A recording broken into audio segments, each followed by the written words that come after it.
Magandang araw po sa inyong lahat, lalo na sa ating mga kawal, police, coast guard, firefighters, jail officers, at lahat ng uniformadong tagapaglingkod ng bayan, kasama ang inyong mga pamilya.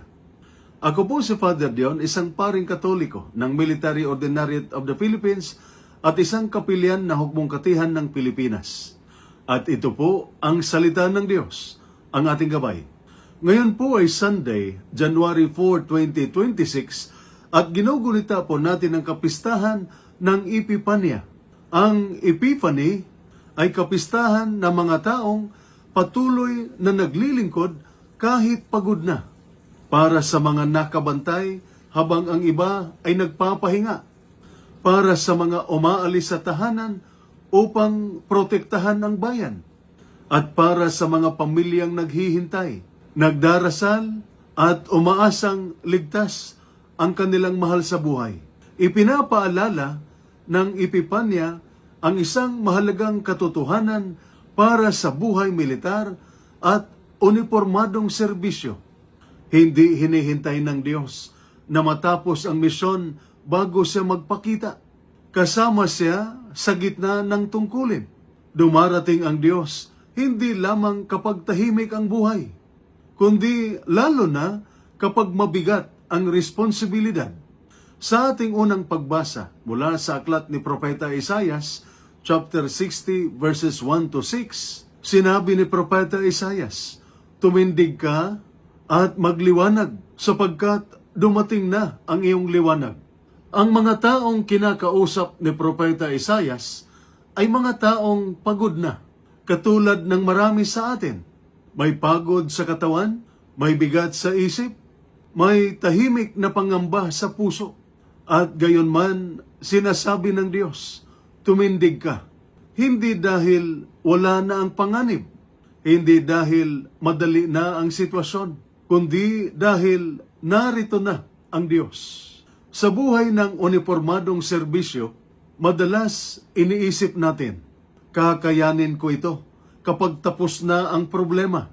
Makapagpahinga ako kapag ligtas na ang lahat. Ngunit, sinasabi ng Epifania, ang liwanag ay hindi dumarating kapag tapos na ang dilim. Pumapasok ito habang naroon pa ang dilim. Kung ikaw ay pagod sa duty, nalilito sa mga desisyon, o parang nauubusan ng lakas, hindi ka hinihintay ng Diyos na maging okay or perpekto.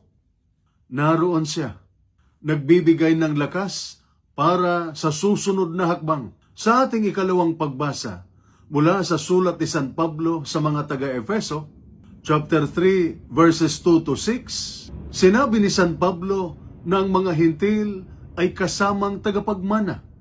Ipinapaalala ni San Pablo na ang Diyos ay hindi lamang para sa iilan, hindi lamang para sa mga tahimik na buhay, hindi lamang para sa mga nasa simbahan. Ang Diyos ay kasama rin sa kampo at detachment, sa checkpoint at patrol, sa barko at himpapawid, sa ospital, istasyon o komunidad, para rin sa mga pamilyang naghihintay sa bahay, sa mga asawang nag-alala, sa mga magulang na nananalangin, sa mga anak na umaasang makakauwi ang kanilang mahal sa buhay. Malinaw ang mensahe ng Epifania. Walang sino man ang ibinubukod sa liwanag ng Diyos. Hindi mo kailangang maging karapat-dapat muna. Nauna ang biyaya kaysa pagiging perpekto. Nauna ang pagyakap ng Diyos kaysa ang ating pangunawa. Sa ating ebanghelyo, mula sa ebanghelyo ni San Mateo, chapter 2, verses 1 to 12, narinig natin ang kwento ng mga pantas na mula sa mahabang paglalakbay. Ang mga pantas ay hindi mandirigma. Sila ang mga taong naghahanap ng direksyon. Wala silang kumplitong plano. Mayroon lamang silang bituin, isang maliit na bagay, at sinundan nila ito step by step. Ganito rin ang buhay ng uniformadong serbisyo. Hindi laging malinaw ang buong larawan. Hindi lahat ng desisyon ay sigurado. May mga maling liko, may mga sandaling nalilito. Ngunit hanggang patuloy kang pumipili ng tama, patuloy kang naglilingkod ng may integridad, patuloy kang umaasa, ikaw ay nasa landas patungo kay Kristo.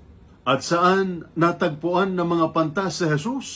Hindi sa palasyo, hindi sa kapangyarihan, kundi sa isang payak na tahanan. Ipinapaalala nito sa atin. Madalas naroon ang Diyos sa simpleng katapatan, sa tahimik na pagsunod sa tungkulin at sa tapat na pagmamahal sa pamilya at bayan. Sinabi din ng Ebanghelyo ng mga pantas ay umuwi sa ibang daan.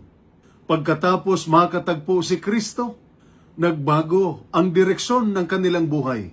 Ganito rin ang hamon ng Epipanya sa atin, sa bawat karanasan ng Diyos, sa panalangin, sa sakripisyo, sa kaligtasan.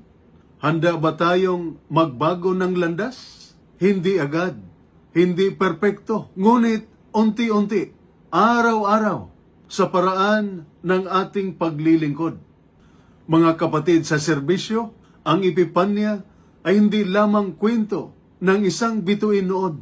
Sa gitna ng duty, sa bigat ng responsibilidad, sa pagod ng katawan at isip, at sa tahimik na panalangin ng mga pamilyang naghihintay. Narito na ang Diyos.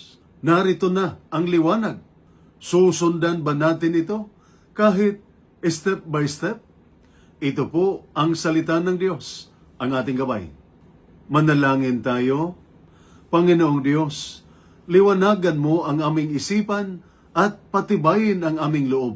Habang kami naglilingkod sa bayan, ingatan mo ang aming mga pamilya at akayin mo kami sa liwanag ng katotohanan at kapayapaan.